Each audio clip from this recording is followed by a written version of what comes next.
Bonjour à tous, aujourd'hui on se retrouve pour les meilleurs B650 et B650E de chez AMD, donc les nouvelles cartes mères en AM5. C'est ce qu'on va voir dans cette vidéo, donc je vous propose qu'on attaque ça tout de suite après l'intro. C'est parti.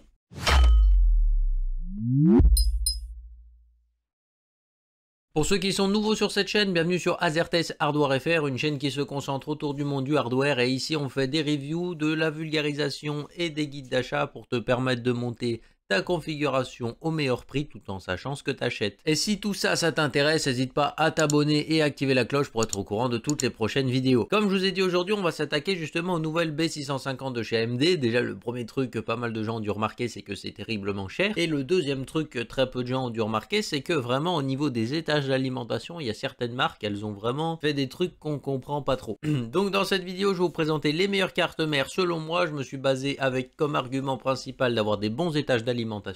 Et après, il fallait que le reste suive un minimum pour que ce soit quand même un minimum pratique pour la plupart des gens qui voudraient l'acheter. Donc évidemment, ce sont les meilleures cartes mères selon moi. Mais quand même, quand on regarde d'autres vues, notamment aux États-Unis, c'est à peu près la même sélection qu'ils ont tiré que moi. Donc globalement, il n'y a que certaines cartes mères que j'ai rajoutées en plus, que eux ne mettaient pas forcément. Bien entendu, tout débat est ouvert dans les commentaires, si jamais vous avez des trucs à redire sur ma sélection. Voilà, je suis ouvert, donc n'hésitez pas à venir me contacter si c'est le cas. Donc on va s'organiser de cette façon, on va commencer d'abord avec les cartes mères en ATX, de la moins chère à la plus chère. On va directement partir après avec le micro ATX, toujours du moins cher au plus cher. Et puis on finira bien entendu avec le ITX, du moins cher au plus cher, même si là globalement les prix ce sera à peu près les mêmes. Donc ici on va attaquer avec comme première carte mère en ATX la MSI Pro B650P Wi-Fi. Alors il y a même une version sans Wi-Fi sur certains sites. Les points forts de cette carte mère, c'est que déjà elle n'est pas très chère, c'est une carte mère entrée de gamme qui est plutôt sympa. 265 € pour cette carte, c'est assez cool. Et en plus de ça, elle a les étages d'alimentation les plus costauds que vous pouvez trouver à ce prix-là. Et ça, c'est pas mal, parce qu'à côté, chez Gigabit, vous avez peut-être des cartes mères qui tournent dans ces prix-là, mais les étages d'alimentation de chez Gigabit, cette année, sont pas incroyables, hein, on va pas se mentir. Donc voilà, ici, on a des étages d'alimentation plutôt costauds qui vont vous permettre de supporter un Ryzen 7 assez facilement, selon moi. Et en plus de ça, vous avez quand même un look qui reste assez sobre et efficace, donc voilà, ça va pas trop faire tâche dans certains boîtiers. Là, ça reste assez sobre et épuré, donc c'est pas mal. On a quand même une YoShield qui est plutôt bien fournie comme vous pouvez le voir sur les images, étant donné qu'on est quand même classé sur du entrée de gamme. On se retrouve quand même avec 7 USB, plus d'un USB type C, avec 6 sorties audio. Bon, les 6 sorties audio, ça va pas servir à grand monde, en général c'est pour le home cinéma, les 3 dernières. C'est une possibilité en plus, sinon on va avoir ici du réseau en 2,5 gigabits. Sur toutes les cartes mères B650, on est sur du réseau en 2,5 gigabits. Toutefois, là, on est sur une carte réseau Realtek, donc pour ceux qui font un petit peu des tâches lourdes en termes de réseau, ce ne sera pas forcément la meilleure carte réseau qui est embarquée ici. Mais ça fait déjà pas mal le boulot. Après, au niveau de la carte son, on n'est pas non plus sur une grosse dinguerie. La suivante ici, ça va être à peu près le même prix, mais elle est un peu moins intéressante. Donc si vous avez le choix entre les deux, je vous conseille de partir sur la première qu'on a vue. Ici, comme deuxième option, vous avez la ASRock B650 Lightning, qui est plutôt sympa aussi de chez ASRock. Le gros avantage aussi, c'est qu'encore une fois, elle est plutôt simple et épurée. Là, on a des étages d'alimentation qui sont un peu moins performants que justement sur la carte qu'on a vue juste avant. Et en plus de ça, c'est un peu plus cher, donc c'est dommage. On n'a pas non plus le Wi-Fi embarqué, comme vous pouvez le voir. Donc, effectivement, ceux qui aiment bien avoir le Wi-Fi, c'est un petit peu dommage. En revanche, la YoShield est un petit peu plus fournie. Donc, ça peut être éventuellement un choix aussi de partir là-dessus. On se retrouve ici quand même avec 9 USB de différentes générations. Mais on a quand même, en plus de ça, un USB type C qui est plutôt sympa. Après, au niveau du reste de la carte mère, comme vous pouvez le voir, on peut quand même mettre du M.2. Le gros avantage aussi des ASRock, c'est qu'elles sont quasiment toutes compatibles avec le Wi-Fi en carte. Donc voilà, ça existe des petites cartes que vous faufilez un petit peu comme un M.2 sur vos cartes mères. Et après, vous faites balader l'antenne dans le boîtier. Et globalement, ça va vous permettre d'avoir le Wi-Fi avec plutôt une bonne qualité. Donc c'est pas mal. Il faut savoir que la plupart des ASRock ont justement un port dédié à ça. Et par exemple, ici, on le retrouve sous le PCI Express principal sur cette carte. Donc c'est plutôt sympa. Après au niveau justement des vitesses de RAM chez ASRock, cette année c'est un petit peu limité aussi. Alors excusez-moi, je reprends mon carnet parce que voilà, je connais pas tout par cœur non plus. Donc sur cette carte mère par exemple en vitesse de RAM, vous pourrez mettre des kits jusqu'à 6400 MHz. Donc les plus gros kits qui existent actuellement ne peuvent déjà plus aller sur cette carte mère, ce qui est un petit peu dommage. Donc c'est les mêmes vitesses de RAM que justement la MSI qu'on a vu juste avant au maximum. Je l'ai peut-être pas précisé, mais voilà, on était sur du 6400 également. Donc voilà, petite carte assez sympa également pour les budgets un petit peu restreint. Après on retrouve une autre carte de chez ASRock qui peut être une petite évolution justement de celle qu'on a vue juste avant. Les étages d'alimentation ne changent pas sur cette carte mère, ce qui est bon à savoir. Ce qui est bon à savoir ou pas parce que vous payez plus cher et techniquement c'est la même cam. Mais là par contre on a quand même des dissipateurs un petit peu plus gros, donc ça va être un petit peu mieux refroidi. Donc voilà, c'est une carte qui est plutôt sympathique. Moi ce que je vois comme gros avantage ici, c'est que finalement elle est à peu près montée comme la Lightning, mais au final elle est en blanche. Donc ceux qui veulent des configs blanches pour pas trop cher, ça peut éventuellement être une bonne option ici. En tout cas, les dissipateurs sur le VRM, tout ça, ont l'air d'être un peu plus robustes. Donc, techniquement, ça peut être une carte un peu plus intéressante ici, parce que les VRM seront certainement mieux refroidis. Donc, on retrouve 3.2 et 4 SATA. C'est la configuration de la plupart des B650 en tout cas. Et là, bah, encore une fois, on en a un M.2 qui va être plutôt réservé pour la clé Wi-Fi ou la carte Wi-Fi. En anglais, ils disent clé Wi-Fi. Je trouve que c'est un peu bizarre parce que techniquement, ça ressemble plus à une carte Wi-Fi qu'à une clé. Bref, en tout cas, ça peut être une bonne option également, cette carte mère, pour 300 et quelques euros. Sinon, on va voir ici une carte mère qui va être terriblement redoutable cette année. C'est la Tomahawk de chez MSI. C'est la première année où la Tomahawk et la Tough ne sont pas concurrentes parce que la Tomahawk de cette année est tellement musclée qu'elle joue pas du tout dans la même cour que la Tough. D'ailleurs, j'ai été étonné de voir que la Asus Tough était pas folle cette année. Ça m'a un petit peu déçu parce que c'est une gamme que j'aime beaucoup et finalement cette année c'est pas forcément la dinguerie. En revanche, MSI ici, vous allez voir qu'il tape plutôt fort avec cette Tomahawk. On embarque quand même des VRM qui sont très costauds. Et pour ceux qui s'y connaissent un petit peu en VRM, il faut savoir que justement cette Tomahawk embarque quand même 14 phases plus 2 plus 1 en 80 ampères. Et là, on est quand même sur quelque chose d'assez énorme. Et là, c'est quand même plutôt pas mal parce qu'on voit qu'on a monté le prix de pas énorme, on a monté de 30 euros par rapport à la carte qu'on a vue juste avant sur LDLC. Bon, globalement, on va dire que sur les autres sites, il faudra surveiller. Mais en tout cas, ici, on monte seulement de 30 euros et on a quand même des étages d'alimentation qui sont quand même beaucoup plus énervés, on va pas se mentir. Donc, si vous avez le budget justement de passer sur cette Tomahawk, c'est vraiment une carte que je vous recommande en tout cas. Parce que déjà au niveau des étages d'alimentation, on peut facilement caler un Ryzen 9 sur cette carte. Et là, il y a plutôt de tout à se faire, quoi. On est vraiment sur des étages qui sont très imposants. En plus de ça, ça a l'air d'être plutôt bien refroidi. Et franchement, la carte est plutôt bien réussie en soi, même si ça reste très sobre. En plus de ça, avec cette Tomahawk, on va pouvoir enfin mettre des kits jusqu'à 6600 MHz en RAM. Donc ça va permettre un petit peu d'unlocker tout ça. Voilà, toujours encore une fois, les plus gros kits qui sortent actuellement, vous pourrez éventuellement les mettre sur cette carte. Mais je pense que les prochains qui vont sortir, ce sera déjà terminé.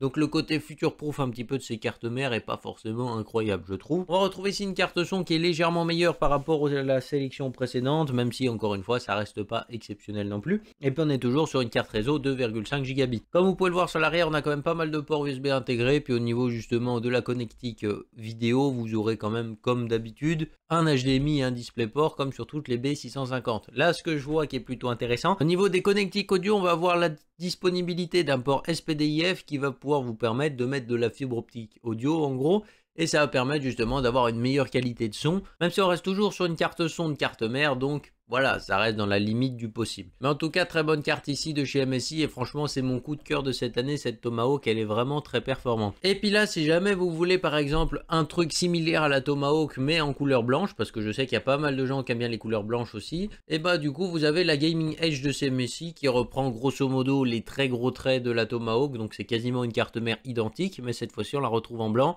Moi, je tiens à souligner un truc, c'est que quand même, MSI, on sait tout de suite qu'ils ont cherché l'inspiration chez Asus en termes de design, hein, parce que les petites écritures comme ça sur les dissipateurs, vous allez voir les Asus ROG, c'est à peu près pareil, donc pour moi, ils se sont pas trop fait chier quand même. Hein. En tout cas, même s'ils se sont pas trop fait chier sur le design, ils ont quand même fait des cartes mères vraiment costauds cette année. Et voilà, honnêtement, ils ont vraiment pris le dessus sur Asus, pour moi, sur cette génération-là. Donc on verra au niveau des X670 si c'est encore le cas. Mais en B650, en tout cas, MSI est bien devant et ça fait plutôt plaisir de voir ce changement de situation. Donc, comme je vous disais, en fait, on a vraiment la même carte mère que la Tomahawk ici en blanc. Ça, c'est cool. Encore une fois, on a pas mal d'USB comme vous pouvez voir. Toujours le port SPDIF sur l'arrière. On a toujours une limite de 6600 MHz ici pour la RAM. Donc ça permet déjà de mettre des plutôt gros kits. On enchaîne ici avec la Aorus Elite qui est aussi une très bonne option, hein, qui peut être une option d'ailleurs à prendre en deuxième cas si jamais il n'y a plus de Tomahawk ou alors que la Tomahawk a vraiment monté de prix. Vous avez justement cette Aorus Elite qui est plutôt intéressante aussi cette année. On se retrouve ici sur une carte qui est plutôt sympa. Le gros avantage que je vois ici, c'est que Aorus, dès la gamme Elite, a quand même introduit déjà des dissipateurs avec Caloduc justement pour ses VRM, ce qui va offrir un refroidissement plutôt bon ici. Comme vous pouvez le voir, la carte a quand même une gueule assez sympa. Bon, après, c'est pas forcément l'esthétique que je préfère cette année, mais voilà, on a quelques LED déjà d'intégrer, les dissipateurs sont plutôt bien taillés, il y a de la lubre aussi un petit peu de partout. On va avoir ici 3 ports PCI Express 16, mais comme vous allez le voir, la configuration justement de ces PCI est un petit peu étrange. Donc on va avoir un premier port PCI Express 16 classique, et après du coup les deux autres, il va y en avoir un PCI Express en format 16, mais il fait que 4, et le dernier il fait que 1. Donc voilà, c'est des PCI pas mal, mais au final, on va être assez vite limité selon moi. Moi, je vois un défaut aussi sur cette carte, c'est au niveau de l'alimentation à eau. Comme vous pouvez voir, d'habitude, on était toujours sur 2 x 8 pins. Et là, chez Aorus, on est seulement sur 8 plus 4. Bon, honnêtement, ça reste déjà pas mal. Hein, ça peut déjà même permettre d'overclocker pas mal de Ryzen. Mais globalement, l'overclocking vraiment très poussé peut être éventuellement limité par ce genre de connexion. Et donc, dans le cas où vous voulez vraiment overclocker plutôt fort, je vous conseillerais plus la Tomahawk qui aura plutôt tendance à encaisser mieux, étant donné qu'elle a 2 fois 8 pins tout en haut. Sinon, au niveau de la YoShield, comme d'habitude chez Aorus, c'est pas forcément leur défaut, donc c'est plutôt bien fourni. Et le petit truc vraiment qui est un peu dommage aussi, c'est au niveau de l'audio. Comme vous pouvez voir, on n'a plus que 3 jacks. On n'a plus de SPDIF comme on avait chez MSI. Et on n'a pas non plus les ports qui peuvent vous permettre de faire un home cinéma. Enfin, si jamais vraiment vous avez des projets un petit peu de configuration de son pour cette carte mère, je vous conseillerais plutôt de passer par une carte son, déjà pour avoir une meilleure qualité comme sur toutes les autres cartes mères, et puis en plus de ça pour avoir peut-être des meilleurs ports sur l'arrière, pour vous permettre un petit peu de changer de configuration comme vous le voulez. Et puis au niveau justement de la fréquence de RAM pour cette Aorus Elite, on est ici sur une limite à 6666 MHz, donc c'est à peu près pareil que la Tomahawk juste avant. Donc ce sera pas là-dessus qu'elle vous limitera. Une carte qui est plutôt sympa, mais tout dépend du prix, c'est la Asus ROG Strix en B650EF. Alors c'est la seule B550E de tout le classement. Et pourquoi je vous la mets? Bah déjà parce que c'est la moins chère à peu près de B650E. Et en plus de ça, elle est pas trop mal montée, mais c'est pas non plus une dinguerie selon moi. Voilà, les Asus ROG cette année sont pas mal, mais c'est pas pour autant que je les ai mis dans le classement, parce que j'ai été un petit peu déçu de voir que la concurrence faisait mieux pour le même prix. Alors oui, après chez Asus c'est un petit peu particulier, je tiens à forcer un petit peu sur ce point-là. C'est l'interface logicielle aussi qui est vraiment bon chez Asus, quoi. Je veux dire, le BIOS c'est d'excellente qualité, les logiciels marchent au doigt et à l'œil. Voilà, donc peut-être aussi qu'on peut voir ça en avantage. Pour moi, Asus d'ailleurs, c'est toujours l'un des, voire le meilleur fabricant de cartes mères pour ça. Mais au niveau des specs physiques, c'est pas les meilleures cartes mères qu'on peut vous conseiller. Donc si vous avez des exigences particulières, les Strix et les Asus TUF par exemple sont toujours des bonnes options. Mais par contre, on va dire qu'au niveau du hardware pur, c'est pas forcément les meilleures options que vous pouvez trouver, quoi. C'est vraiment le logiciel qui va faire avoir un avantage à Asus ici. En parlant un petit peu, pour revenir un petit peu sur cette ROG F, qu'est-ce qu'on peut dire dessus? Et bah honnêtement, on a une carte ici qui a des VRM assez costauds, sans pour autant être incroyable, puisque la Tomahawk qui coûte moins cher a déjà des meilleurs VRM ici. Et en plus de ça, on va se retrouver ici avec le seul avantage, c'est d'avoir une carte réseau Intel, donc un petit peu meilleur. Pour ceux qui font des tâches exigeantes au niveau du réseau, tout ça, ça va être un avantage ici d'avoir une carte réseau Intel. En plus de ça, on va avoir l'avantage quand même d'être en B650E, donc on débloque le PCI Express 5.0 un petit peu partout, et ça va permettre de pouvoir mettre justement pour ceux qui font de l'applicatif, du stockage un peu plus rapide, ou des cartes graphiques par la suite un peu plus puissantes. Donc là, le côté future-proof sera peut-être un peu plus présent, mais toutefois on reste quand même limité à 6400 MHz sur la RAM, donc le côté future-proof il vient de s'annuler un petit peu directement, avec un coup de savate dans les jambes. Sinon, qu'est-ce qu'on peut dire sur cette carte mère? Bah honnêtement, elle est très belle, hein. Moi je suis assez fier de voir que Asus a quand même su garder un petit peu ses traits de caractère au niveau de l'esthétique, tout en proposant quelque chose d'un petit peu nouveau. Donc voilà, personnellement c'est une carte que je trouve très jolie et ça fait plutôt plaisir. Maintenant on monte directement dans le très haut de gamme ici avec deux cartes qui vont être particulièrement performantes pour tout ce qui est overclocking, tout ça. Et on commence directement avec la MSI MPG B650 Carbone Wi-Fi. Et là vous allez voir que MSI quand même ils ont mis un petit peu le paquet. Alors on n'est pas encore sur le X670, mais ils ont déjà montré un petit peu ce qu'ils savaient faire sur cette gamme-là. On se retrouve ici avec des étages d'alimentation qui sont à peu près équivalents à une Tomahawk d'avant, mais cette fois-ci on rajoute quand même deux phases en plus, donc ce qui va permettre justement de rajouter 160 ampères de capacité, donc c'est plutôt pas mal. Donc on passe d'une capacité totale de 1120 ampères pour le CPU sur la Tomahawk à 1280 ampères ici pour justement cette carbone, ce qui va permettre d'overclocker toujours plus haut. En plus de tout ça, la carbone est un style totalement noir, là où la Tomahawk en général tire plutôt sur le gris foncé, donc éventuellement ça peut être une meilleure option en termes d'esthétique ici. On retrouve encore une fois les 2 x 8 pins tout en haut pour l'alimenter qui font que honnêtement je pense que pour l'overclocking vous ne serez pas bloqué. Et au niveau justement de la mémoire on peut aller jusqu'à 6600 MHz ici. J'ai pas précisé mais à chaque fois la capacité maximale pour toutes ces cartes mères c'est 128 Go. Le petit truc qui est dommage c'est qu'on attaque quand même des prix qui sont plutôt agressifs et finalement en carte son bah on est toujours chez Realtek parce que globalement il y a quasiment que Realtek qui font les cartes son. Et puis au niveau justement de la carte réseau, ce qui est dommage c'est qu'on est encore une fois bloqué chez Realtek alors qu'on attaque des prix plutôt agressifs. En tout cas MSI a quand même bien investi justement sur cet étage d'alimentation qui est plutôt performant. Et au niveau du reste de la configuration on retrouve ici 4M.2 par contre. et 6 SATA. Donc niveau stockage, tout ça, vous devrez être plutôt tranquille parce que cette carte vous fournit pas mal de choses. On a quand même une bonne upgrade ici par rapport à certains autres modèles qui sont bloqués en 3.2 et 4 SATA. Pour attaquer un petit peu le côté de la YoShield, vous pouvez voir qu'on est toujours bien fourni chez MSI avec quand même des USB rapides. C'est du 3.1 Gen 2, je crois, les ports en rouge, donc ça permet justement de débloquer un petit peu de rapidité ici sur l'arrière. Bon, on garde quand même quelques USB en 2.0 parce que de toute façon le clavier et la souris en général ça n'a pas besoin de port USB qui dépote trop. Et puis voilà, on a toujours justement aussi cette connectique audio qui est plutôt bien fournie, et puis on va voir le Wi-Fi. Comme vous pouvez voir à l'arrière, on a des boutons assez sympas comme le Clear CMOS et le Flash BIOS, donc c'est plutôt pas mal.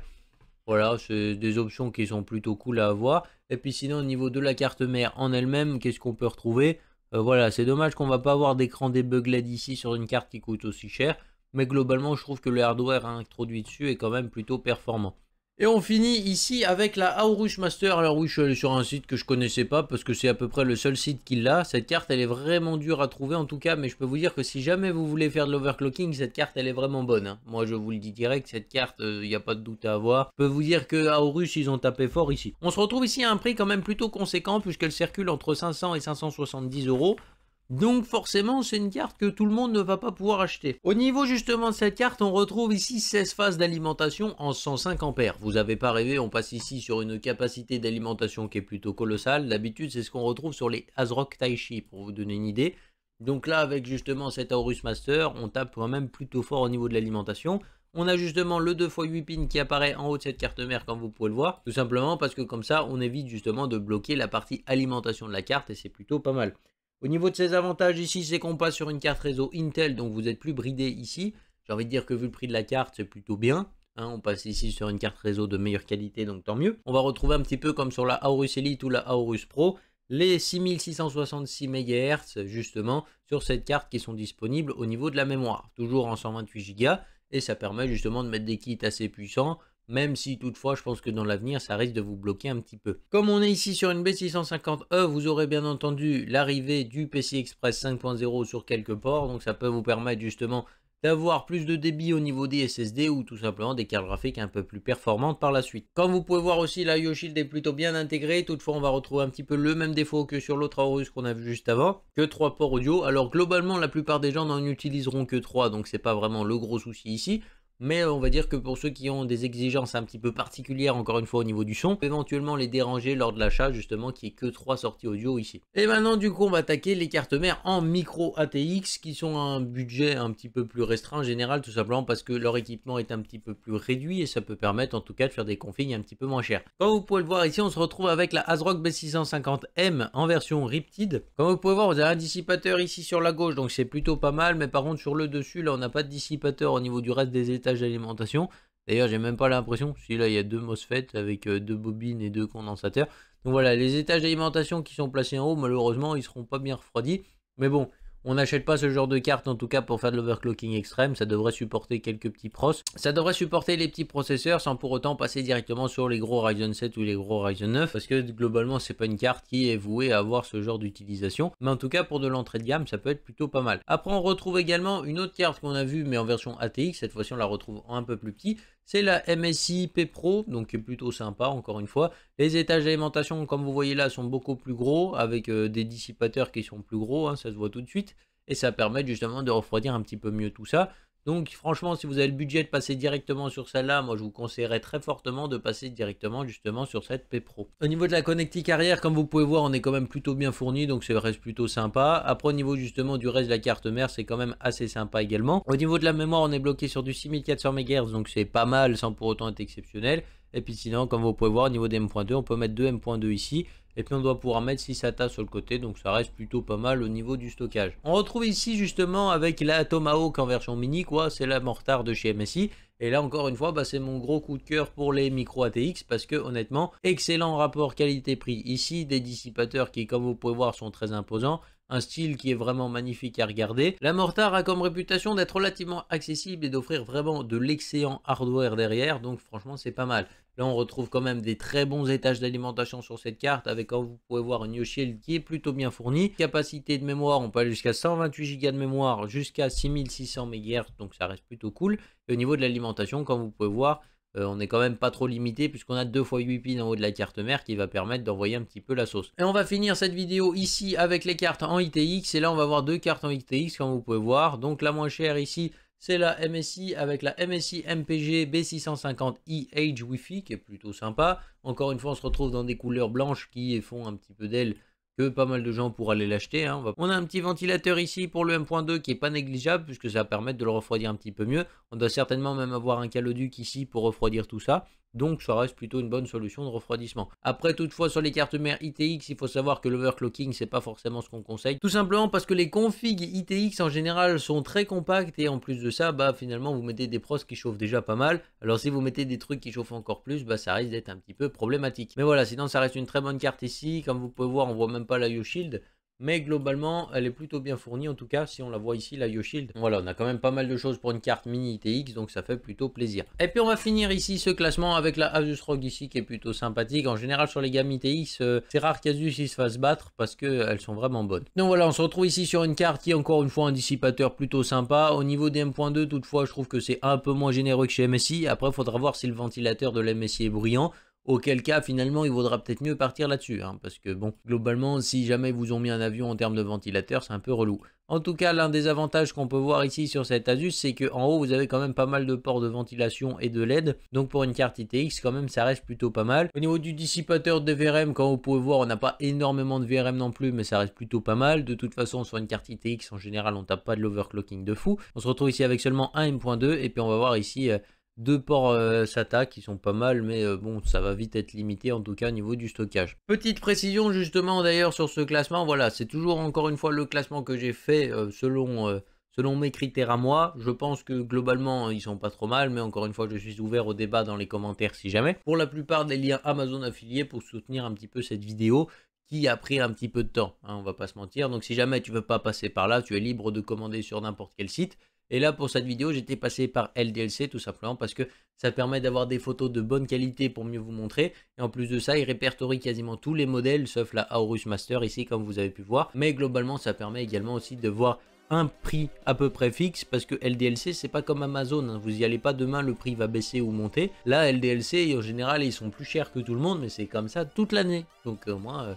ça te permet d'avoir une idée fixe du prix. Voilà, on se retrouve très bientôt pour une prochaine vidéo. Bye les gens.